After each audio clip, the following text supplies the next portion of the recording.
immigrant stabbed, I think, a 4-year-old child. What happens when UK gets, or when the UK government gets overturned and it is all Islamic extremists? Look, Shawn, What happens if it switches? brother, let me tell you this. I was telling this earlier. If we look at this as, hey, all Muslims are terrorists, you have 1.6 billion Muslims in the world. If they were terrorists, you would see it. You would see the problem. That's not the case. These individuals, and I'm not saying at the same time that there is not a terrorism problem in Islam. There is. And it's unfortunately true, and it's happening in Muslim countries are not taking the lead, taking action against it. Why is it that America should be the one to go and fix all of this stuff? Why isn't Saudi Arabia taking action? Or Qatar or UAE? I'll go back to the European stuff. The immigration. Europe has a open border policy. They allow everyone and anyone in. They don't vet. And then all of a sudden you see stabbings. I recently saw that unfortunately, an Afghan immigrant stabbed, I think, a 4-year-old child and his parent. And then when the cops arrested him, he was just laughing. You will see that laughter in America, here, in our own communities, unless that border is closed, the southern border, and unless you start vetting, and unless you start paying attention to who you are allowing into this country. Europe opened its borders, all of these migrants came in, and now they're dealing with it.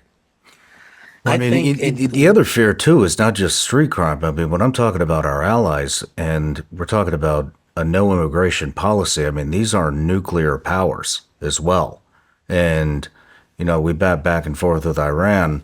Well, what happens when UK gets, or when the UK government gets overturned and it is all Islamic extremists?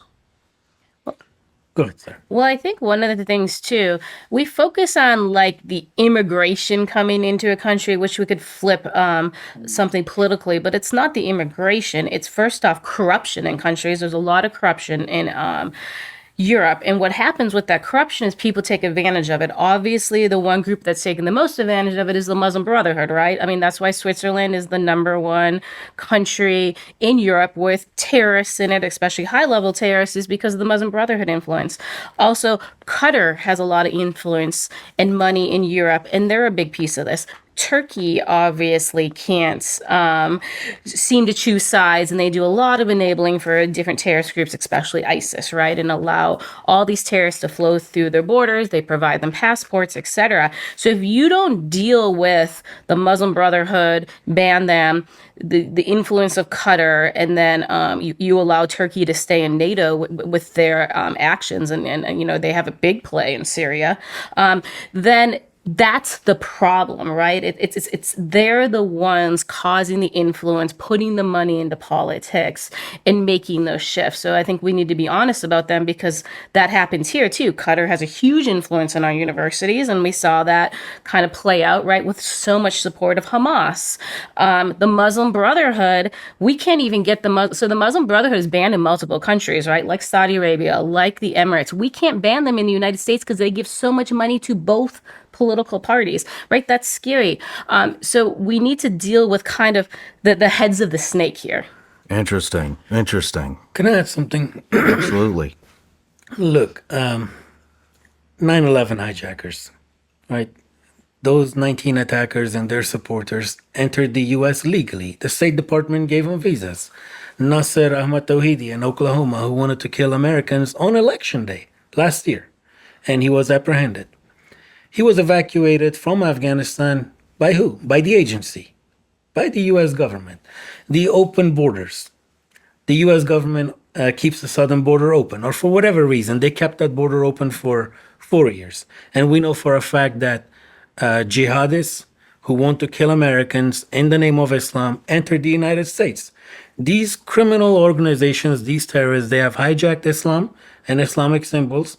They're not Muslim. They want to kill Americans in the name of Islam. And the U.S. government allows it. They allow these people to enter the country. And in the case of 9/11, like I said, they even gave them visas. Now, look, I am an American Muslim. I've been warning the US government, the resistance that is fighting the terrorists on the ground for the past 4 years. They have been warning that these terrorists will attack you again. They're in your communities. The US government ignores me. The US government ignores Colonel Mann, Sarah Adams, the resistance, everyone. And then sadly, God forbid, the next terrorist attack will occur, as it did on 9/11. Then what happens? It's the same politicians in DC that ignore us now that will turn around and say all Muslims are terrorists.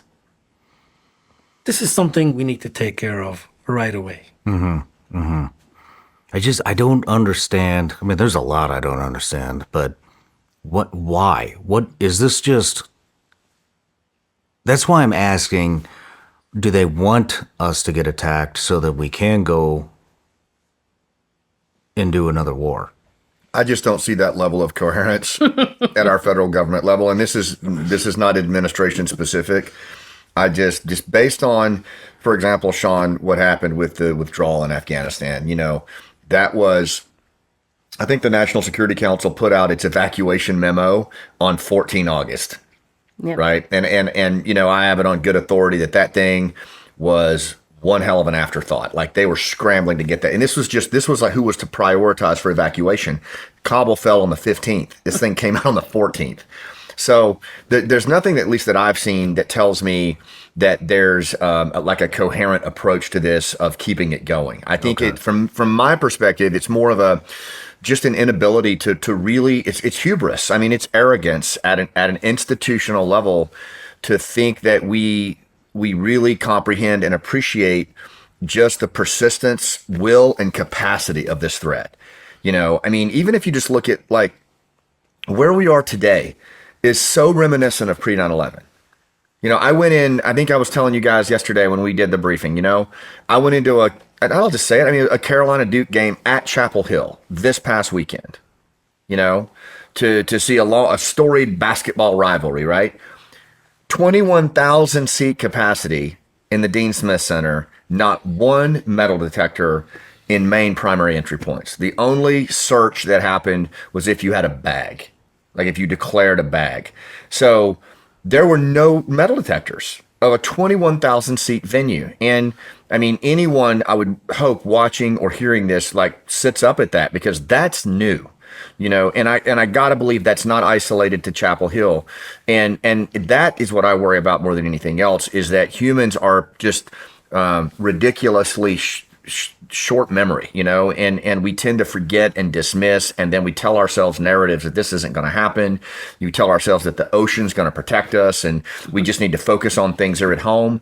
But the reality is, this one has followed us home. No matter where you're watching Shawn Ryan Show from, if you get anything out of this, please like, comment, subscribe, and most importantly, share this everywhere you